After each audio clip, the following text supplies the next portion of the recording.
საქართველოში ძალაუფლებაში მყოფ 1000-დან 2000-მდე ჩინოვნიკს რეალური სანქციები უნდა დაუწეს. ამის შესახებ ევროპარლამენტარმა ნაჩო სანჩესმა ისაუბრა.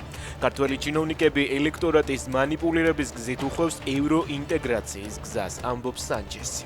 ბათუმში ზღვაში რამდენიმე საათია კაცს ეძებენ. ანბანის კოშკის მიმდებარე ტერიტორიაზე სამაშველო სამსახურია მობილიზებული. მთავარსაგანგებო სიტუაციების მართვის სამსახურში დაუდასტურეს, რომ მიმდინარეობს ძებნა შველის ღონის ძება და მასში ჩართულია მღვინთავდა ჯგუფიც.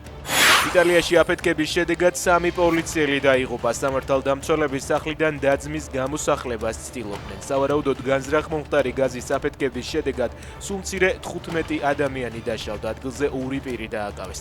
მალევე იპოვეს აფეთქების შედეგად გაქცეული კიდევ 1 კაციც. 3-ვე მათგანი საავადმყოფოში გადაიყვანეს.